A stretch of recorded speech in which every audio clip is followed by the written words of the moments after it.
Baiklah, di sini saya akan melanjutkan presentasinya dari Ahmad Dimyati. Nah, selanjutnya yaitu materinya tokoh-tokoh aliran Jabariyah dan Qadariyah. Nah, jadi para pemuka Jabariyah dan doktrin-doktrinnya. Aliran Jabariyah dan Qadariyah menurut Asy'ah Rasani, Jabariyah dapat dikelompokkan menjadi dua bagian. Yang pertama ada ekstrim, yang kedua ada moderat. Terus di antara doktrin Jabariyah, ekstrim adalah pendapatnya bahwa segala perbuatan manusia bukan merupakan perbuatan yang timbul dari kemauannya sendiri, tetapi perbuatannya yang dipaksakan atas dirinya. Nah, di antara pemuka Jabariyah ekstrim ini yaitu yang pertama ada Jaham bin Sofyan. Jadi nama lengkapnya adalah Abu Mahrus Jaham bin Safwan. Ia berasal dari Khurasan, bertempat tinggal di Kufah. Ia menjabat sebagai sekretaris Harits bin Surais. Ia seorang dai yang fasih dan lincah atau orator. Ia seorang mawali atau budak yang menentang pemerintah Bani Umayyah di Khurasan. Ia dibunuh secara politis tanpa ada kaitannya dengan agama. Sebagai seorang penganut dan penyebar paham Jabariyah, banyak usaha yang dilakukan Jaham yang tersebar ke berbagai tempat seperti ke Tirmidz dan Balkh. Pendapatnya yang berkaitan dengan teologi adalah yang pertama, manusia itu tidak mampu untuk berbuat apa-apa. Yang kedua, surga dan neraka tidak kekal. Yang ketiga, iman adalah makrifat atau membenarkan dalam hati.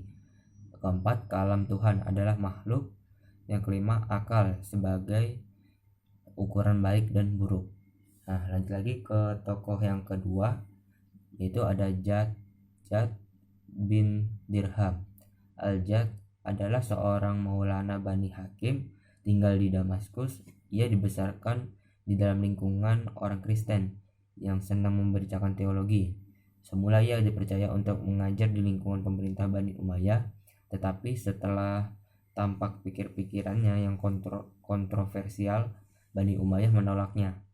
Kemudian Al-Jad lari ke Kufah dan di sana ia bertemu dengan Jaham serta mentransfer pikirannya kepada Jaham untuk dikembangkan dan disebarluaskan. Doktrin pokok Jad secara umum sama dengan pikiran Jaham. Al-Ghurabi menjelaskan sebagai berikut, yaitu yang pertama, Al-Quran itu adalah makhluk. Yang kedua, Allah tidak mempunyai sifat yang serupa dengan makhluk. Yang ketiga, manusia terpaksa oleh Allah dalam segala-galanya.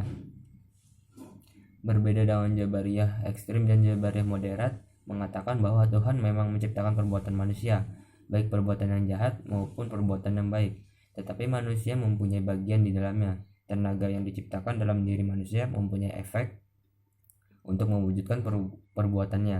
Nah, inilah yang dimaksud dengan kasab atau equisitin.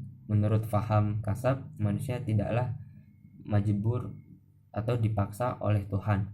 Yang termasuk tokoh Jabariyah moderat ini adalah yang pertama ada An-Najjar. Nah, nama lengkapnya itu adalah Husain bin Muhammad An-Najjar. Beliau wafat pada tahun 210 Hijriah. Nah, para pengikutnya disebut An-Najjariyah atau Al-Husainiyah. Di antara pendapat-pendapatnya adalah yang pertama, Tuhan menciptakan segala perbuatan manusia, tetapi manusia mengambil bagian atau peran dalam mewujudkan perbuatan itu. Nah, yang kedua, Tuhan itu tidak dapat dilihat di akhirat.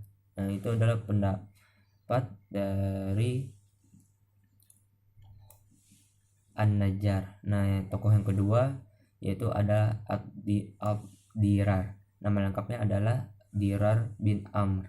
Nah, ada beberapa pendapatnya, yaitu yang pertama, pendapatnya tentang perbuatan manusia sama dengan Husain bin Muhammad An-Najjar, yakni manusia mempunyai bagian dalam perwujudan dari perbuatannya dan tidak semata-mata dipaksa dalam melakukan perbuatannya. Yang kedua, mengenai makrifat Tuhan di akhirat. Dirar mengatakan bahwa Tuhan dapat dilihat di akhirat melalui indera keenam. Yang ketiga, hujjah yang dapat diterima setelah Nabi adalah ijtihad. Hadis ahad tidak dapat dijadikan sumber dalam menetapkan hukum. Nah, jadi tadi itu adalah beberapa tokoh yang ada di Jabariyah serta doktrin-doktrinnya. Nah, lanjut kita ke para pemuka Qadariyah dan doktrin-doktrinnya.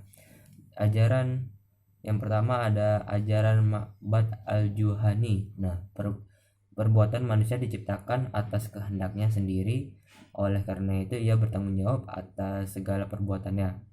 Tuhan sama sekali tidak ikut berperan serta dalam perbuatan manusia, bahkan Tuhan tidak tahu sebelumnya apa yang dilakukan oleh manusia kecuali perbuatan itu dilakukan.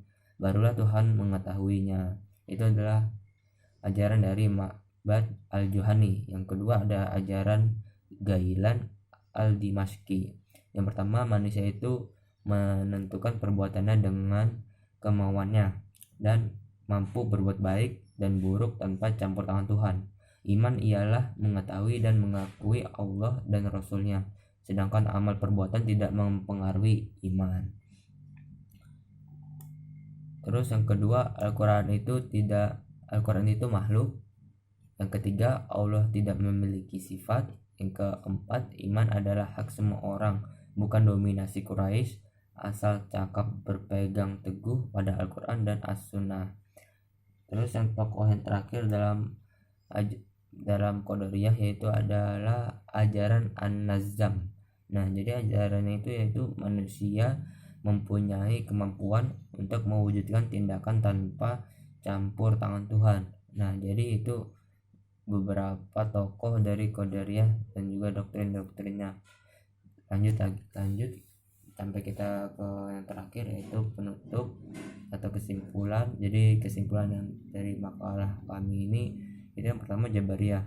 Nah, Jabariyah disebut fatalism atau predestination, yaitu paham yang menyebutkan bahwa perbuatan manusia telah ditentukan dari semula oleh qada dan qadar Tuhan. Yang kedua yaitu Qadariyah adalah suatu aliran yang percaya bahwa segala tindakan manusia tidak diintervensi oleh Tuhan. Aliran ini berpendapat bahwa tiap-tiap orang adalah pencipta bagi segala perbuatannya. Nah, mungkin itu saja yang dapat kami presentasikan dari kelompok kami. Mohon selebihnya mohon maaf apabila ada kekurangan dan kesalahan kata. Terima kasih. Wassalamualaikum warahmatullahi wabarakatuh.